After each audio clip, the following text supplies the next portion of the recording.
What is good, y'all? SGG gang, man. It's your boy GM Smooth back here with the Angels yet again. And last time out, man, we went and made a big splash right before the trade deadline was up. After we looked at our picks, so if you guys missed out on the last episode, make sure you guys tune back in, man, and see what went down. As we made a big trade for a young third base prospect, Matt Shaw here. You see, he's already received great development. He's been at the major league level before. He was with the Cubs before us. And we went and made a trade to go and bring him to our team. We kept him here at the major league level since that's where he already was, just to see, how good he can perform. And as you can see, the potential there on him is a 92. So he's got a very, very high ceiling, only being 69 right now, that we can possibly reach with him. And the main question is going to be, okay, do we move him back down to the minors or let him stay at the pros? He's already used one of his options with the Cubs. So if we send him down the season, they would have used the second option. So I'm having him finish out the year up here with us just to see what extra development he can get, how high he can get.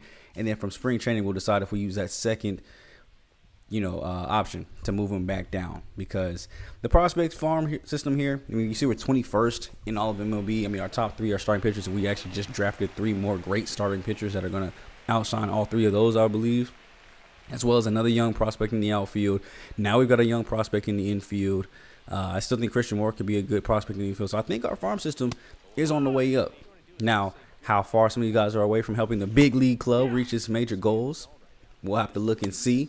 But I wanted to get at least a little player lock game here with Matt Shaw to see, what his stance is like and what he's been like, especially with us slumping right now. 3 of our last 10 here are dubs.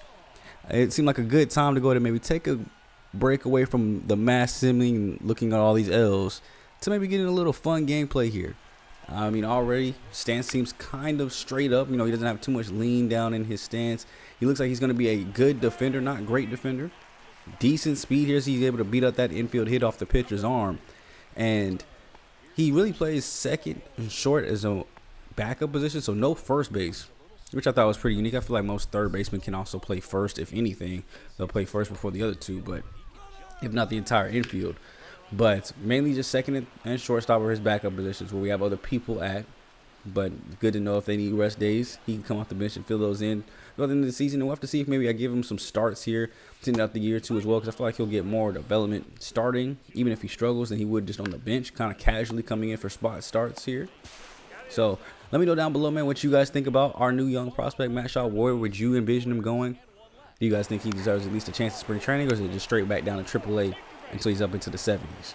Let me know how y'all are feeling about it. But here in the game, let's go ahead and jump in and kind of focus in a little bit. He's at batting 294 this season, 745 OPS, which isn't too bad. And we're losing right now 5-1, but the bases are juiced. 2 outs for him up against Davis Martin. I think this could set up for a good potential chance for him to show already what he can do. 2 4-seam heaters right by him, and another one. It just kept rising. He just hit him mid-chest, upper shoulders, the moon. And he swung it all 3 straight clean through. And unfortunately, we weren't able to get any RBIs at time. Flashing the leather here a little bit, though, as he comes in and makes a pretty routine play here. Throws, goes over to first base. Got him in time. So I think he can be a solid part of this rebuilding future. Obviously, I wanted a third baseman with power. So, the fact that his power and context and vision are all in the 40s is a little bit to be desired. But the A potential is there, so he could develop and get great power. He could develop in at least good contact. As long as one of those 2 is at least in the 70s or better, I think I can stand with that. Because right now, I don't know where this 92 is going to go. This extra 30 points of overall development, basically. Because everything is about average. So I don't know if it's going to his defense or his offense. Neither one sticks out. So we'll have to take a look to see where it goes here. As you see a fly ball out to the outfield. Thought about taking it home, but not here at the pros. He just does not have enough speed to where I want to make that go. We have another bases loaded situation here. Zach Neto at the plate here as we try to take off on this low ball. Throw goes back over, and I think it's just automatically designed to get everybody out. He was sliding before the ball even got there. How did he get the tag down? I think it's just designed. If you don't immediately head back, you just automatically going to get called out every time. Because that thing just be so unfair. If y'all seen the Ace series, but it happens to be all the time over there. But after this game here, man, we had 6 hits there as a team, 2 of them coming from Shaw and Ward. So the rest of the lineup was pretty cold here today. 0 for 5 day for Jorge Soler at the 4 spot. So Ward hits his 14th home run of the season. And, pitching was okay. But seeing how Ward had the big game last time, I figured why not focus in on him here today. Get another player lock in. 2 for 3. Had that home run and RBI in yesterday's game. And he's not even anybody that we're particularly looking at deep in the series. I mean, he's 31, I believe. We're also focused on the pitcher here, Jordan Hicks, who we also got in the trade with the Cubs, who has stamina more so built for long relief. I will say that he's more so like a long relief type of build in the outfield, or not in the outfield, but as a starting pitcher, because he's got 67 stamina, which in this game, a lot of starters will be in that upper 60s, low 70s, especially the 5 starters. But I don't really see him making it past like, the 4th or 5th inning unless he's just on his game today. And even if he's on his game getting outs quickly, he might not even be able to make it out of the 5th. So possibly a long relief role for him, but that means you still need good long relievers, and especially to have him be a lefty too, to come out of the bullpen would be great. So I just wanted to get a quick look at him here. He's got a great little mix here. Four-seamers, not blazing fast. He's got a circle change built off it for ground balls. He even got a couple strikeouts here today as well. But the four-seamer is just about 94, 95. You see here he tops this one at 93. But he's still able to get pop-ups. He's able to locate pretty well, especially up in the zone. Getting a lot of these guys to mistakenly swing underneath him just a little. You see here, second straight pop-up as this one goes right back to himself as he makes the play. And we could really use a good backup game after last game. We're losing 6-2 on a really bad streak here. I mean, now we're, because I think that one win was the last, 10 games ago. So I think we're 2 for our last, 2-8 in our last 10. This team has been slumping since the All-Star break. You remember we were over 500 going into it at a 51-44 record. But now, we're slowly but surely losing a grip on this AL West. And slowly but surely sliding our way even out of the wild card spot. That's going to be a line drop down the gap, and he runs into the wall, can't pick it up. Throw's going to come in to stop the runner at third. But let's stop talking about the wild card races here. Let's go ahead and jump back into this gameplay. As you can see, we now have a very clutch situation here. Runners at second and third, still no outs in the inning. As Jordan Hicks has to somehow get his way through this. Sinker downstairs is not going to do anything after the foul tip. Getting another one in on the hands here. Let's go ahead and try maybe the slider away. Swings right through that one for the that's exactly what you need here. At least get a strikeout down. Now, do you walk, pitch around, or go for another strikeout here on Corey Julks? Pop this four-seamer up.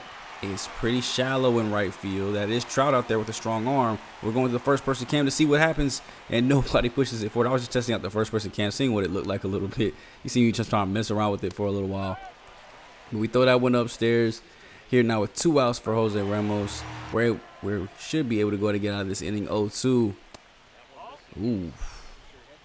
That was a little bit farther inside than I wanted, so let's go right back to the same spot. This one covering a little bit more of the plate than we wanted, but it'll stay in the yard. We'll go ahead and glove this one in. I love seeing the Rocks out in center field. I love that we're playing as the Angels. Great park, great stadium, great scenery. And you see here, they do some MLB notes here in between the games. You see the Mets going to a first-place tie. Cole Reagan's strikeout total up to 130, and the Guardians demoting somebody down.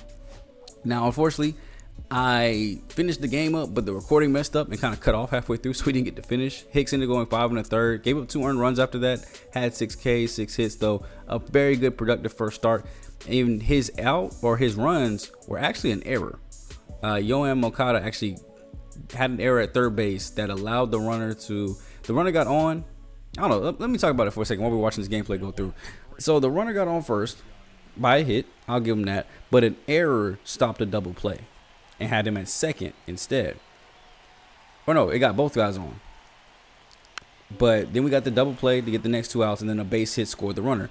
I feel like that should, or I'm trying to remember how. No, it was a fielder's choice, and a sac fly scored him in.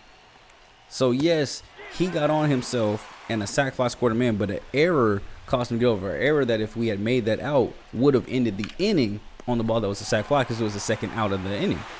To me, feel like that should be an unearned run, because if we had actually made the play earlier, that fly ball would have ended the inning. But they counted it against him, so I can't really do anything. Let me know down below what you guys think. I don't know. Maybe there is something in the rules where that still should count, and I do somewhat know how the error rule works, but I know the rules change from year to year. But to me, that does not feel like it should be an earned run. But it is what it is. I mean, obviously I can't go ahead and change it. But let me know what you guys think about that down below. Here we're able to go ahead and get the shutout that save there for us. And you see we're 58 and 63 now. Like I said, slowly but surely falling our way out of even fighting for potential playoff spots here. As with that being said, we're going to start to speed up our way through here, kind of the end of the season. So So you're simulating the next couple of games here, having some chances to win here. Let's go ahead and get a look at the bats. We've pitched enough here today. Jorge Soler, top of the 8th. We're down 2-1 here to the Athletics. No city, no stadium to speak of yet. Just Athletics right now. Where has it been said? Obviously I haven't kept up with it too much. Has it been said where they're going? Like what city will take the name? Is it really that bad that the city, they couldn't, even though the stadium's going, you couldn't still be called Oakland Athletics? Like, y'all didn't want to just own the team still anymore? We're about to give it up to somebody else. Where will they go? Who will fund them? Will they ever be good again? The world may never know. But what I do know is that Logan O'Hop is now going to be our last chance of hope here, as they went in and set down Soler. And the strikeout up top there sits down O'Hop too as well. So we'll go to the top of the 9th. Jumping ahead a little bit, facing off against Mason Miller, who has triple heat four-seamers, which are the type of pitchers I hate to face the most. So we're going to look to see if we can maybe get some luck here. Oh, my gosh, the first one's 1-on-1. Yo, Amagata, you are not set up for success, my brother. That is a pop-up, trying to just swing early on the circle change, and it still was somehow late. Trying to just predict when the four-seamer is going to come, or you're just going to have to swing, right? It's going to turn into real MLB here at this point. As you see, we're just... For the 100-mile-per-hour heat, we actually were early on that one because I just sold out on swinging at it no matter what. I was going to bank on it being a four-seamer in the zone. It was out of the zone and almost gave us a hit. But here doing the same thing as that slider ends up getting us a base hit from Joe Adele at least, who himself has been pretty quiet this season, although has seen great positive development. He's had a pretty bad season this year. Luis Refrango is going to fly this one out to left field. That's going to get down the wall and go past the left fielder. So that's going to go all the way up against the wall. Joe Adele's got just enough speed to go and squeeze this one on home. And now we've got a tie ball game. See, Mason, you cannot rely on that 100-mile-per-hour heat. One of these times I'm going to get lucky. Now that time we were able to go ahead and get lucky and get the base hit. Jack Neto then down low, swings at the slider. We're going to look to try to get our lead back here at least, as Miller is still going to be in the game, so they're going to trust him to kind of close this one out. I mean, as they should. If they had switched to anybody else, we probably would have won the game right here, but instead we get caught looking on a 90-mile-per-hour slider, and we take things all the way to the top of the 11th here in the extras. No extra runner has come across yet for either side, and Mason Miller is still in this game. As a closer, he has now pitched 3 or going on for 3 innings in a row, still hitting 100 miles per hour, mind you. So we're just going to go ahead and lay down a bunt here. Move the run over to third, at least try to get us one and focus on our bullpen, as they just barely get Logan there at the first base, and they're finally going to go ahead and switch arms up. Finally figured that the pitch count was just a little too high. So great job shutting us down, though. He kept the ball game scoreless while he was in there, other than us, tying the game up. Just like I said, even that was kind of, we're just hoping for that one. Yohan Makata had the double. That did it for us, so looking to maybe try to do something else here again. Runner at third base. Jose Leclerc in the ball game here up top. And if you guys remember from the Pirates review that we did, one of our former bullpen arms. Now on the I'm gonna still call them the Oakland Athletics, bro. now on the Oakland Athletics, trying to make things happen to get us shut down and bring their bats up in the bottom of the 11th to hopefully push across some runs as that slider goes in on the ankles. Check this swing, but they're gonna say he went around. How do you take the slider on the ankles but swing at the four-seamer on the ankles? That wouldn't even have no movements. It just went straight for feet. Now, thankfully, there Taylor Ward, 21st double of the season, gets the RBI, extends his hitting streak to 14. I told you we were focusing on him a little bit here today. One of our very few bright spots in the lineup, and that means Kenley Jansen now will have a lead to come in and close this one down. 27-31 on the year, still a 3-6 record though outside of that. So they're using him for more than just closing situations. Told you this game this time around, I don't know if it's in real life too, they use the bullpen way more than I've ever seen. Now he's going in there for, like, because obviously 27 for 31, that's only 4 blown saves. So how does he have 6 losses? That means he's in the game more than he's blowing games. He also has 3 wins. That's 9 extra games, or 5 extra games that are unaccounted for here. This is going to be another one of those blown save games here. That's a double in the outfield immediately. Kenley Jansen, who's a very good closer, very sure about him when he comes into the game. And I feel very confident pitching with him, even with a runner scoring position. Gives up the RBI double in the outfield. And now we just got to hope that we can keep that runner at second base from scoring again, because there's still no outs, and bring our bats back up to play as that cutter catches too much of the plate Freeze frame on the batters. This one goes towards the pole and it hits off of it. Dinging off the pole for a win. It's a walk-off 2-run home run. The Athletics, maybe it's because I called them Oakland and they got mad, walk us off here. And the Angels are going to have to walk home sad again. We do win the series, our first winning series since Tampa Bay. Only to get swept in right after, or no, not swept. I did forget to see that double. We lose the series right after. Finally get somebody like Dakota Hudson back on the pitching staff, who we're just trying to look at guys that we can bring up when it's time to bring our 2 extra people here. As none of his minor league options used, he's doing a great job at AAA. And really the best starting pitcher we have down there. Even Caden's kind of struggling. George Glaskin, who I wanted to keep my eyes on too, who's dominating AA. He's come up here to AAA in his first start. Did very good, 5 1/3, no earned runs given up. So it looks like maybe Dakota Hudson might be my option here to bring up as far as a pitcher goes. There's also Daryl Hicks here, who's been pretty good, but 27 years old, 65 overall. Don't see much of a future for him on the team, honestly, past minor leagues. Now in the bullpen, we got Victor Gonzalez, 29 years old, but he's a 70 overall at least. So, you know, maybe he can show me something here in the last month that'll make me want to keep him around for one more season. But we end up losing to the Cubs the next 2. So go on a 3-game losing streak and make that 4 now, as we lose that entire series, giving up 6 or more runs in every game in double digits 2 of the 3. It is not looking too good here. We're 61-69 going to this Rangers series. We lose to them again, so make it 5 straight. Bases loaded here with the game tied at 2. We lose again, make that 6 straight. And are we in danger of getting swept yet again? I mean, we just keep losing. And we haven't won, back-to-back games since the Athletics, where we were going for the sweep. And outside of that, this month of August has really just been terrible for us as we lose Nolan Schmiel, get a dub, surprisingly 9-1, but lose him now for basically the duration of the season. There goes my first baseman, but thankfully he's young, so he's going to be a big part of this team's future. And I just want to get in a little player lock here as we're going to end off August, get towards the September call-ups. We're going to focus in on another young prospect here, Zach Neto. Did a little focus at the beginning of the season, so a little check-in here. He's batting .272 right now, and definitely somebody I think could be our shortstop of the future. Now, the only issue with him is the fact that I wish he had a little bit better defense. So hopefully with that, I think he has B potential. He's already got 98 contact versus lefties. I'm not even really worried about what he does against righties because he's smacking lefties, even with 74 power. And I happen to be leadoff right now just because his on-base percentage is so high. But honestly, more or less, he could probably be like a 3-hitter, 2-hitter. But we just need to work on his defense, bro. The glove is okay. The arm strength and accuracy are there. It's just his fielding and reaction time are a little bit slower, which has caused him to get more and more errors. So if the rest of his development can go into defense, I think his offense is at a pretty good spot to where I'm okay and happy with it. I think we got ourselves a solid shortstop for the long-term future. And we won't have to look at, free agency or anything like that to upgrade this position or draft anybody to play shortstop at all here. So come back up to him at the plate, chops this one up the middle right back to their shortstop. Throw goes over, and they just barely get him in time. So, we're trying to break this, 7-game losing streak now. Neto facing off against Framer Valdez. And Framer Valdez is a good lefty. I would love to maybe bring into our rotation here because I don't think he's that old either. I just wonder if his contract's up. I'm already trying to plan who we bring in, what spots we're going to be looking at this offseason because I am going to build this team. Don't get me wrong, we're going to build from the draft. But we have to have some pieces around it. You can only draft so much.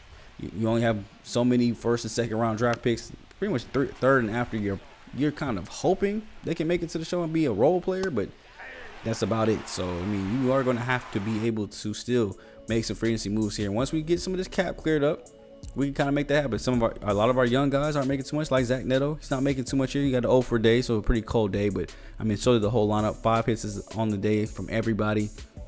Joe Adele, at least got him a hit, 1 for 3, batting .225 now, which is crazy. But 5 hits is a day, only one of them coming across as a run. We have to help this team get better. And, there's just so many different areas that we could look to improve ourselves. So with September call-ups here, I want to go ahead and bring up Dakota Hudson to see if we can get another good arm in. He's killed it at AAA, 10-4 record, a sub 3 ERA at 2.31. I just got to add him to the 40-man roster here so I can put him on. I don't know why he wasn't already on the 40-man roster out of everybody. But we're going to add the Hudson. And then reliever, I'm going to go ahead and add 29-year-old Victor Gonzalez to as well. 1.74 ERA. Our bullpen has been atrocious. And our pitching, it really has been the spot that's kind of hurt us the most this year, especially on our downfall. So adding 2 extra arms into the bullpen, I think it goes a long way. Plus, no hitters were really impressing me. And the last move I want to make here with a month left in the season, Yohan Moncada had a great year, but at 29 years old, he's not a part of the future. So I'm going to let Matt Shaw actually take over that role, hitting the 5 spot, I think, with it, or 3 spot with his ratings. I think that's kind of better for him, and letting Mike Trout drop down a spot, maybe give him a chance to get some more RBIs to help out his season too as well.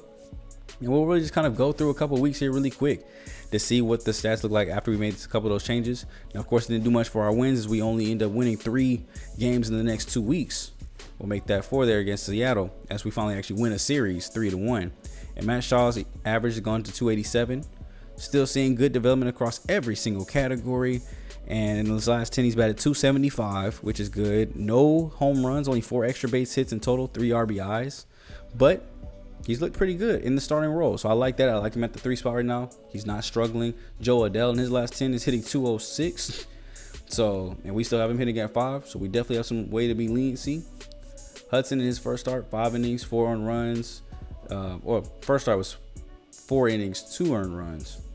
But he's given up at least 4 in the other 2. So, yeah, he has not been doing good in his first 3 starts up here at all. I can see why he was at AAA. As we go to simulate through at least one more week here. Got a game here against the Angels, which we end up winning 1-0, cutting that off. And our minor league teams are done now. 74-76 at AAA. Of course, they're not going to the postseason. The AA team finishes 33-36 in the second half, but won the division in the first half, so they still are going to the AA postseason. So with that being said, I mean, you see we're 70 and 86 right now. We have at least some postseason fun to have here. So if they can get to the championship game, we might watch it. As you see, Hicks there goes down for 1 to 2 months. Joe Adell with a bruised injury. In this first round of games, they beat Birmingham 4-2 in the first one. Here in game 2, as I have to go now fix my roster. This is I want to leave this in because this is so stupid. So I have 3 people on our injured reserve list. I know one person is really about to come back in a couple days. They make me add somebody to my major league team. So we just add Michael Peterson. Just bring him up. Simulate 1 game. Kikuchi is now up from his injury. So we activate him after the loss, and now I have to immediately move back down the same exact player I just brought up, effectively wasting an option. Because I did not need to bring up Michael Patterson at all. And they just made me do it just to have 28 people when somebody was literally coming back the next day. So now I had to go ahead and send him down to AAA. Didn't have to remove him from the AAA roster or anything. Just had to sit him down. So after we simulate the next game here, trying to see if they can do it, the Trash Pandas actually end up getting taken down by the Barons. So don't make it out of the first round, unfortunately. If they do into the championship round, we definitely would have watched it. But we end up winning a series against Kansas City here and go ahead and set up a game against Houston where they trying to keep us here at about 72 wins. We'll have to see if we can finish the year off at 75 at least. We won't have 100 losses, which is great news. We're not last in the division, which is great news. But we do lose the next 2 to Houston, 10-11, 2-7. And we'll go ahead and jump into this last game here, and we'll just go ahead and game manage this one. See if there's anything interesting to step into, see if there's any clutch moments. Taking on the Astros here, who actually with their last 2 wins get to 100 wins, and they're looking for win number 101 here to take us down. So Kyle Hendricks will be the man on the mound to take care of that. Now I do want to test out something else here in this game, just as a quick little look here. Ryan Noda is tired.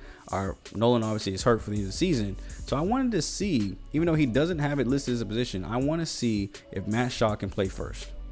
If he can, and I can send him down to the minors, maybe during spring or just in spring training, work on him learning first base as a skill, storyline purposes.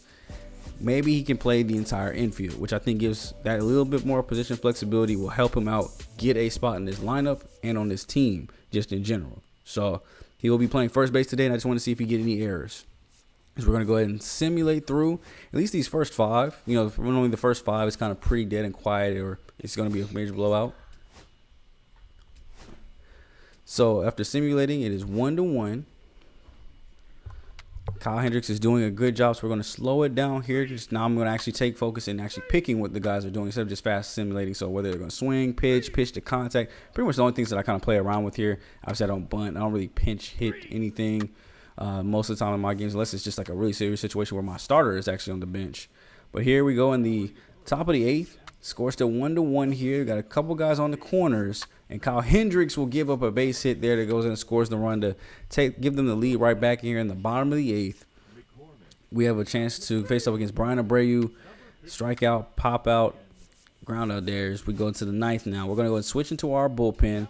Just bring in Jose Squadda to try to just get us through this inning, get us 2-1 in the bottom of the 9th, which he does, and we'll go ahead and jump into the game here at last and go ahead and try to win this game. Josh Hader. I read 2 different names at the same time. My fault. Josh Hader, 48 saves, 52 opportunities. And he's going to have to be the man that stops us here today. Zach Neto, 2 for 3, 2 singles here. Done a great job leading off this ball game, but now we need to string together a couple of hits back to back. All it's going to take is just 1 run, and we've done it before. So showing the leaders here in saves, he's actually 3rd in the league.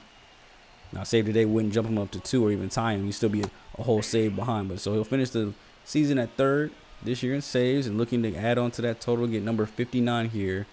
As Neto swings through the 2-seamer low at his ankles, 1-2, swinging through the one outside the plates, and he'll go sit down. Luis Refringo, 0 for 3 on the day. First pitch he sees shows us exactly why he's 0 for 3, even with that 90. We have 2 really good guys. I just noticed that at contact, especially against lefties, 99, 96. And if we get Matt Shaw to, increase his contact, I mean, he's got 60 contact versus left. It's not too bad. And he's 0 for 3 today. Average down to 276 now since being a starter as he swings through that 2-seamer. And we are down to our last strike of the season as he swings on the circle change. The Astros get to win number 101. We stump ourselves at 72 wins. And that's going to do it, man. Ending the first year of excitement, which honestly, it was way more exciting than I thought it would be. I thought we were going to be booty, but we actually ended up being 4th in our division. Or so he actually hits home run number 30. So we had a 30 home run hitter. Kyle Hendricks had a pretty good start here today, only giving 1 earned run. 1 was an error, but you see no errors there from Matt Shaw, just our 2nd and shortstop. But 72 and 90 in our first season. I thought it would be way worse, but we actually there for a while. We looked like we might be a playoff caliber team through the first half. So we just didn't have the longevity to keep it around. Whether that's because guys were getting tired, maybe the lineups weren't right. Of course, I wasn't doing too much changing in year 1 because we haven't really took full control of the team yet. That starts this offseason. It really started with the draft, but now it really starts this offseason. So if you guys are ready for the full offseason, next time out, we'll go through, of course, the postseason, see who wins the World Series this year. We'll go through the stats, see where some of our guys ranked as league leaders as a team. Where do we rank in some areas so we can know where to improve at and talk about the plan to go through this offseason. I love what they did with the offseason. It's going to be a whole new, unique thing, so you guys are ready for that. I'm sure you guys have already seen it by now, but experiencing it with me is going to be so different because Smooth got y'all. So let's see what improvements we can make. Let's see where our draft picks come in next season. And go ahead and get through a full off season next week, as well as starting up year 2. If you guys are ready for it, it's me, your boy GM Smooth. Catch y'all on the next one. Leave a like, comment, subscribe when you guys way out as we're on that road to 500 subs. Let's get it.